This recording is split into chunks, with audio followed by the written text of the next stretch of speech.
Welcome to the YouTube interviews, the effects of the COVID-19 virus on the arts and beyond. My name is Brian Murphy. I would like to say hi to Tristan Slater. She's our guest today. Hi, Tristan. Good morning. So Tristan is a master of jack of trades. So tell the audience, what do you do? Yeah, Brian, I really do a little bit of everything. So we've laughed about it before, but my full-time job, I'm an admissions counselor. So I work in higher education. Currently, I'm with Grove City College, which happens to be my alma mater. But yeah. How long you been there? How long you been there? How long you been working there? I've been there, oh my gosh, since 2017. So I guess going on, I'm in my third season right now. So every season's been a little different. This has been the craziest of all, probably. Yeah. It's probably been weird. So you're in the mission. So when they made this news that things were going to close down, how did that fare to you? How did you deal with that? Oh my goodness. I mean, I think at first people didn't quite, I don't want to say they didn't take it seriously, but it was hard to believe it would be feasible that colleges across the nation would actually be sending students home and closing in the middle of an academic semester. For seniors, what a hard time missing out on just all those hallmarks of senior year. So you think of graduation being the biggest. A lot of schools are either postponing or making virtual graduation ceremonies. And so it's really been a huge change. Sounds like a big adjustment. Yeah. So, we hear about younger kids, I should say younger adults. I know, I remind myself not to say kids all the time. You know what? Yeah, because they're students, but younger adults, that's right. So, we hear about them not taking this situation as seriously. Did you, when you went to campus, was this the case? Even when they closed down, did you see kids getting together, or did you notice that in this college they took it seriously? Yeah. I do have to say my opinion might be a little different than some other people's. The school, Grove City College, it's a Christian institution. It's a fairly conservative institution, and it's a smaller school. And so I think what we saw with our students was a little bit different than students say at a larger state school. Not that really means anything of an individual student per se, but our students tended to be really intentional. They were getting together selectively, but kind of just waiting on the next word from leadership. And it was neat to watch our leadership be really, again, just intentional about the process. So being in admissions, I kind of got a little bit of a front row seat to some of this, and watching how they were so thoughtful about each aspect of how this was really going to impact not only students, but their families, financially speaking, emotionally speaking, spiritually speaking. I think that was really impactful for me to see how it was handled. And students, yeah, there were some of them that kind of kept getting together or were planning, let's go on vacation instead of this. But I think those things sort of died down as they realized, no, this is serious and it's time to take it seriously. Because, it sounds like they were proactive, which yeah. It's encouraging to hear that. I think you hear sometimes that kids were not being proactive, but I think there's probably a lot more that were proactive. Yeah, especially and parents too. And parents, well, that's right. The families of these parents and kids were being proactive. So let's go into more of a lighter side of what you do. Sure. And talk to us about this other wonderful talent that you have. Well, yeah, so I also bake on the side, which is kind of a hobby, but really it all started in college. My roommate and I had the chance to compete on a Food Network show, Cake Wars. So Did you do it? Did you actually do it? Were you on it? We did actually You were? Oh, wait. Can we actually, what season were you? Do you remember? Oh my goodness. I think it's season 2, episode 4, which is a Minecraft one. Nice. Well, we need to everybody watch that. Season 2, episode 4. Season 2, episode 4. It's still out there. And then we also competed, we did the Cake Wars Champs as well, which was a year after that, because we did actually win our episode, which is really exciting. Well, you won your episode. Okay, so what was the name of the actual show again? What's so it it's called? Cake Wars. Okay, Cake It's similar. Wars. A lot of people are familiar with Cupcake Wars. It's the sister show to that. Nice. So here you are, episode 2, season 4. Oh, no, season 2, episode 4, right? Yes. Right. Yeah. Okay. And you go to this Cake Wars thing. You won your episode. Yeah. So it's a 1 episode. So what happened we after filmed that? 1 episode with them. What happened after that? Oh my goodness. Life changed very quickly, not super dramatically. I don't want to make it out to sound like more than it was, but it was really funny because I was raised in a home, just kind of for context. I didn't have sugar. I never had pop. I guess I should say soda for you, right? Or do you say pop out there? I say soda pop. Oh, okay. Yes. Soda pop is just fine. Either one, I don't like it either. I don't like it myself, but we I don't even. We might be a generation apart. Maybe not. Maybe not at heart. I don't know. We didn't also have soda pop either. So I didn't even know what it tasted like until I was 19 years old. So. I didn't either. I don't think. Yeah. I had no sugar, pop, no white flour, no preservatives. I was raised in an organic home. Oh. Kind of before it was easy to find those foods. So I really respect my mom a lot for those things. But all that being said, I went from having like birthday cakes that were made with like, dates and almond flour and honey and all that kind of stuff. How interesting. To baking, on a nationally televised TV, on Food Network. And so I think there was some irony in that. Cool. But so my mom had to laugh, of course.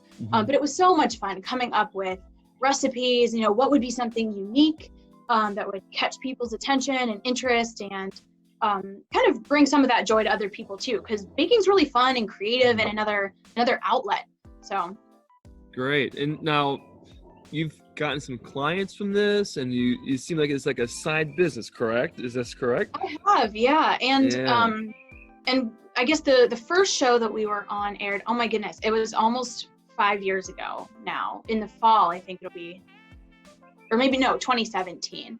And so it's amazing how fast it goes already, but I still get requests for cakes, and I've kind of taken those on a case-by-case basis. I never really intended to do cake. My passion's more in the kind of pastries and creativity of the kitchen, and so I do still do some of those, but it's declined a little bit as I realized that I want it to remain a passion for me, and not just something that I dread going to do. So let's, and I'll put this on the notes in the description, and make sure you send this to me. But I want you to tell everybody the website. Some of the cakes that you've made, the design is very creative. It's very creative. So make sure tell everybody where you can see these, at least the pictures, and kind of get an idea where you can get you from. Sure, yeah. And Brian, I can send you the link too, of course. But the easiest way is probably to look at them on Instagram. Our Instagram is @kindred_cupboards. And that name kind of was, oh my goodness. Kindred Cupboards. Cool. Yeah, I can't talk today. That's okay. You're fine. Kindred Cupboards. And the reason we named it that is because we both loved Anne of Green Gables. My partner, Emily, who was my roommate, but my partner on the show and my roommate in college. And she lived in Texas for most of this, and then was also from California originally. So we never really got to live in the same location outside of college. And so kind of kindred spirits, but our cupboards were miles apart. So. Got it. So just to finish up here, this particular, what we're doing right now is talking about the COVID-19 and the effects on us. Talk to us about how it's affected you, and how you've been living up to this point. Yeah. And maybe give us a little bit of an idea what you feel like the future is going to be like. Yeah, well, just from kind of a physical standpoint, I've temporarily moved back home. So I'm at my childhood home with my parents and my sister. My sister is a college junior. And so practically speaking, trying to find different rooms of the house to work in every day. She's in class right now. I kicked her out of this room so that I could have it for a little bit. So I kind of have my office set up downstairs, and we share different rooms. My dad is a funeral director, and so that's kind of an uncommon field, and one that right now could be very important. And so there's definitely some concern there with how all of this is handled. He's going into a lot of nursing homes, and so our family has been really, really careful. But also we understand that there's a level of risk that you have to accept if you want to live. And I think that we're being cautious, we're staying in, we're following all of the stay-at-home restrictions. We're in Allegheny County in Pittsburgh, Pennsylvania, and so that we had a stay-at-home order pretty early, but we can't help that my dad has a job to do. Of course. So he's part of the necessity. He's part of the essentials, obviously. He is, yeah. I mean, it's a hard time, right? It'd be a hard time for him right now, actually. Or hasn't happened yet. I hope. Of course, he's been blessed to not have any coronavirus deaths yet. My uncle did have one, and it was, again, I was just impressed by how carefully they went about everything, and thoughtfully, because that is still someone's family member and someone that you need to take care of that family just as you would any other family, and support them. And so kind of the thoughtfulness and care that goes into that, I think, is really important. But on a lighter note, I'm actually doing really well. You are? You're good. Okay, good. I'm loving the fact that there's nothing open. I get to go outdoors. I get to work out. Of course, you and I met through dance, and so even though that's not as large of a part of my life anymore, I'm getting to take classes, and I'm getting from home, with people all over the world, and I get to do my yoga and my Pilates and follow your videos, Brian. Nice. You can be strong in your core. Yes, I love it. Making everyone else get on board. Yes. Well, I love your perspective. I think you have a positive perspective. Sometimes we need to hear that, even just as hearing it helps kind of release something off your shoulders, and it feels such like a burden, because we can totally get into a isolating cabin fever sensation. So when we take a deep breath, we're going to make it through.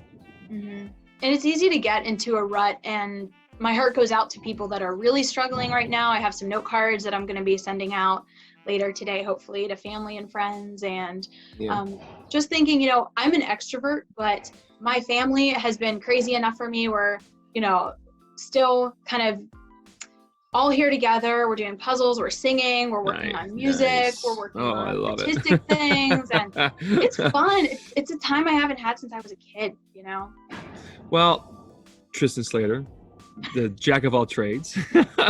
Thank you very, very much for spending this time together. And I think that when we leave this interview and people leave this interview, they're going to feel good. So I hope thank you. Yeah. Thank you very, very much. And please, let's do this again. Yeah, absolutely. In a few months, let's do it again. See where we're at in a few months from now. Check in, and let's not be strangers. Okay? Sounds all good. Right. Thanks, and Tristan. Brian, I'm sure you couldn't see it. Oh, I didn't mean to cut you off, but I'm sure you couldn't see it. I didn't see it. Let me see. What does it say? Life is all about how you handle plan B. Yes. Thank you for that. Well, and on that note, thank you, Tristan. Bye-bye.